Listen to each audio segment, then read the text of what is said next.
There would have been a time in your life when you were filled with anger, jealousy, hate, and rage to take revenge, to prove your worth to someone, to show what you're capable of to the world or to the people who have wronged you. And in this process of proving something to someone, you end up making it your life. It starts defining your choices and actions because you entitle yourself to something you aren't really aware of. Regardless, all that matters to you is that revenge, rage, and humbling that person are the world. Vinland Saga is one such revenge story, the story of an ordinary boy, Thorfinn, who, like any ancient kid, growing up in an environment where going to war, being a warrior, and dying on a battlefield is considered the highest honor and privilege an individual can have. And when your father is considered the best among the best in the battlefield, the will to be a great warrior is much higher. But when you see this same person who's the mightiest of mighty give up his sword in a life-death situation, preaching having no enemies, killing no one, harming no one, and hurting no one is the essence and mark of a true warrior, not mercilessly killing individuals for the sake of victory in his final moments. Such a belief that is entirely contrasting to the one of yours certainly would shake you up.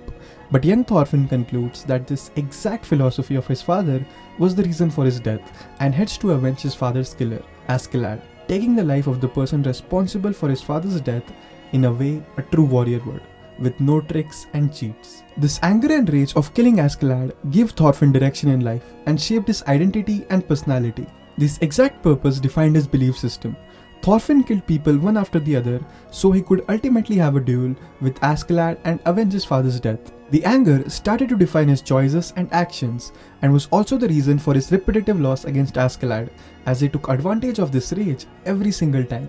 Thorfinn goes through this intensely long journey of becoming a great warrior, only to eventually realize that his father was right all along. Eventually, Thorfinn doesn't get what he wants. He was a slave to Askeladd, and when he was set free of him and his purpose, he was lost. There was no sense of meaning and direction in his life. Freedom here made him lifeless. As long as there was something he was chasing, it was fine. But when he was told to let go and was freed from this bondage, freedom came off more as a curse than as a blessing. Thorfinn realized that all this while he was his own enemy. Sometimes being told what to do and where to go is what keeps our life going, because it takes the weight off our shoulders of making our own decisions and being responsible for them. Thorfinn, in his pursuit of getting his revenge, was so driven that he didn't care about the actions he took to get what he wanted. He killed hundreds of innocent people just so he could have a duel with Askeladd. Ultimately, this rage he had to get his revenge made him its slave, and all he cared about was to get what he wanted. For Thorfinn, freedom was killing Askeladd, and when, along with Askeladd, this anger and rage left him, he lost purpose and meaning in his life, and he no longer had a reason to be alive. At the end of the day, we all need a purpose to keep going in life. We need something that drives us, something which makes us wake up every morning. But this purpose should be found and not be forced upon us. This sense of purpose shouldn't come from something external. You shouldn't be motivated to take actions by the influence of what an external entity does to you. But what happens within you is what should matter the most. What having no enemies means is no longer getting affected by the external factors motivating you to take action. Anger, hate, jealousy, and rage are nothing but hollow.